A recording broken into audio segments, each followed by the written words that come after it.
In the middle of the lake, as though floating on the water, we could make out an enormous doku, its point upwards. I later learned its diameter was about 560 meters. Its exceptional size was not its only peculiarity, however, its color was another. All the dokos I had seen to date on Thiaoouba were of a whitish color, even those at the City of the Nine Dokos. This one, though, seemed to be made of pure gold. There it was, shining in the sun, and, in spite of its very ordinary egg shape, its color and size rendered it majestic. Something else surprised me greatly. There was no reflection of the doku in the waters of the lake. My companions led me towards the dome of the gold doku. We flew slowly, at water level, and from this perspective, it was even more impressive. Unlike other dokos, this one had no point of reference to indicate an entrance. I followed Thao and Latoli, who soon disappeared inside.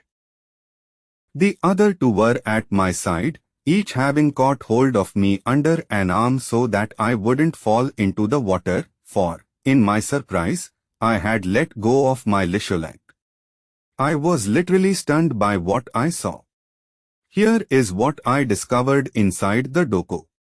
I could see about 200 people floating in the air with no help from any apparatus.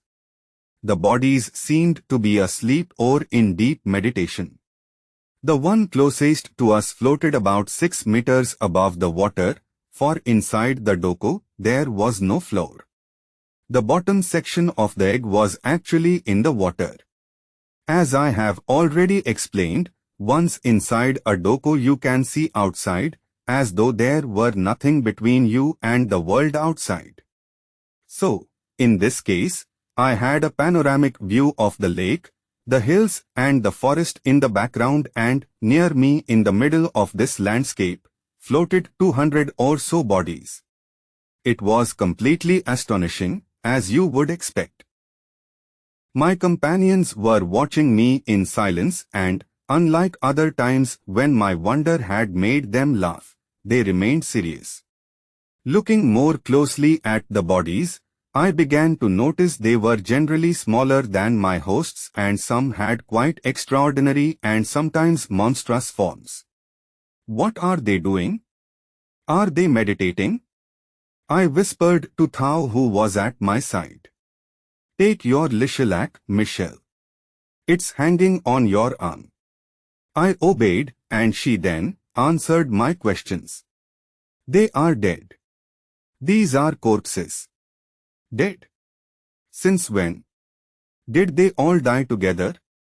Was there an accident? Some of them have been here for thousands of years, and the most recent, I believe, has been here for 60 years. I think that, in your current state of surprise, you are not going to be able to operate your lisholak effectively. Latoli and I will guide you. Each of them took hold of me under an arm, and we began to wander among the bodies. Without exception, they were entirely naked.